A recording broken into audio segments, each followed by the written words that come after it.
I started with Boys and Girls Clubs, you could say, when my children were little. They actually went to the DPU Lancaster Boys and Girls Club because we lived just down the street. 1997, I was asked to come and interview for the position of Executive Director of the Boys and Girls Clubs of Buffalo. Kind of hesitated because I knew there were some issues, but when I went in and I met with the board and then I went to some of the clubs, it just grabbed my heart and I knew that's where I needed to be. Coming into the Boys and Girls Club 18 years ago, it was really very different. I remember distinctly, you know, when I took the job and they were showing me going from building to building, you know, and just showing me the buildings, I just kept thinking, oh my gosh, kids are actually in these buildings. When they showed me where my office was going to be, there were no windows, everything was boarded up.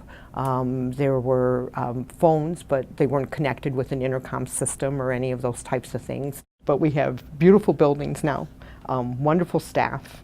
I always give a tremendous amount of credit to the help and support that we got from Boys and Girls Clubs of America. One of the things that I'm so extremely proud of over the years is the support of the board of the Boys and Girls Clubs of Buffalo, because they had to take a lot of leaps of faith and they had to just trust that we had to do some new and exciting and innovating things, and we had to find the dollars to do it. We built our own standalone commercial kitchen. And we provide hot meals every single day for our children. I always even told my leadership team, you know, you have to take a step back sometimes and decide if what we're doing is the right thing for the children and the families that we're providing services to. And if we say it is, then we have to figure out how do we get it done, how do we sell the product, and how do we find the dollars to do it. When I started, one of the things that happened, they took me on a tour of all the buildings. A couple little girls came up to me and they wanted to know if I owned the building, and I said no, I didn't own the building, but I was going to be working there, and so we got to having a conversation, and I found out from those two little girls that both of them were almost homeless. They had been told that the building was going to get closed down and that they would have no place to go. That's why I do it. It's because of what we can do and what we can accomplish with the mission and the programming that we do at the Boys and Girls Clubs of Buffalo.